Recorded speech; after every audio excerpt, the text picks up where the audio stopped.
what I found interesting, John, is the amount of spending and the budget that the Australian federal government have promised to spend as a result of the COVID or the pandemic recession.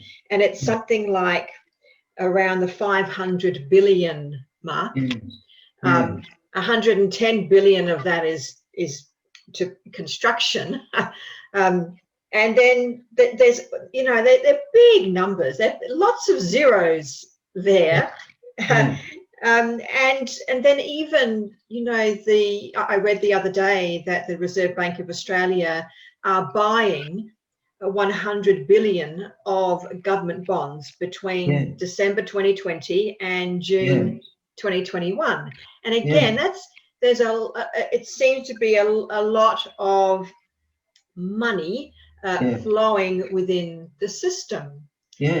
And then, because I'm the novice here, and you're the economist, the esteemed economist, it brings up all kinds of questions. And then I have conversations with my friends and family, and they say to me, but we're going to have to pay this back. The government saying when they watch and they turn on the TV and the news saying, well, taxes at some point will need to be raised to pay it back. Now, that doesn't seem right to me. So can you explain what all this means and where does modern monetary theory fit within that? I like that optimism in your question, Catherine. Can you explain all ALL that this means? We'll have a look at it bit by bit. It's the only way to proceed. By the way, a few minutes ago you said there are lots of zeros in the sum of money, or monies, plural, that we're talking about. Now, I'm not being facetious, but I'm being a little subtle. You know what zero means, don't you? Yeah, nothing.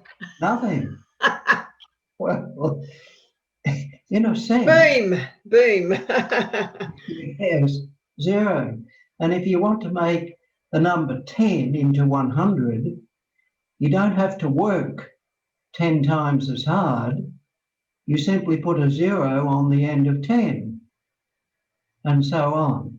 Now, the whole problem, Catherine, from go to woe, from start to finish, and I've listened to what I consider top economics commentators, at least some of whom I really respect, like Terry McCrann.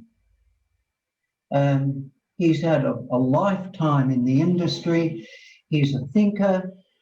And there are two or three others like him. So respectful, trustworthy, knowledgeable people. But Catherine, I'm afraid to say, have never really looked into the question of what is money. See, we're talking about modern monetary theory. And so the first step is to consider what is meant. Well, just what is money? Now, everyone knows about it, of course, but the question, what is it really? It eludes most people, and it's simply not considered. So money is no thing. Money is not a product, it's not produced. In a way, it's a magnificently sophisticated mechanism for the modern age, and any age, in fact, for any age to buy and sell in. And money is the medium of the buying and selling. It's a construct, isn't it? It's a construct. But Catherine, few will believe that. There's a a mindset that is just so rusted on to the notion that any loan, any borrowing has to be repaid. The mindset is so locked into that it can think and see and consider nothing else. So when you say any loan needs to be repaid, are you talking about from the government perspective? Well, no, I'm using loan there in the general sense that a loan is something that has been borrowed and it needs to be paid back. Now, that's true. Of course, we all know that. But when you come to the level of government, government is the one power in the world, really, but let's say in a nation, that has the power, the ability, and the authority to print money, to print it. Now, 2/3 of my academic economist colleagues would love to shoot me, Catherine, and they do so verbally when they meet me. So I don't meet many of them these days because they disagree with what I'm about to say vehemently, because their minds too are locked into the notion that any loan has to be repaid. Now, the academic orthodoxy, the textbook orthodoxy, is that when the government wants to spend some money, it has to borrow. Now, there's the first word that's the problem, borrow. Now, who does it borrow from? Well, it's got a choice. It can go overseas and borrow, which is historically what happened a lot. Now, any such loan at the government level or at any other level must be repaid. So my critics are correct. Yes, it's borrowing from another country, another currency. Yes. That's true. So an arm's length third party, you could put it that way. That kind of loan has to be repaid. And so borrowing and more borrowing and more borrowing, if it's under that arrangement, then yes, it's a dreadful worry. But the government doesn't have to do that. Now, the government, as I said a few minutes ago, can literally print its own money. But the academics won't have a bar of that. They never will have. And neither did the bankers. When I say did, neither will the bankers agree.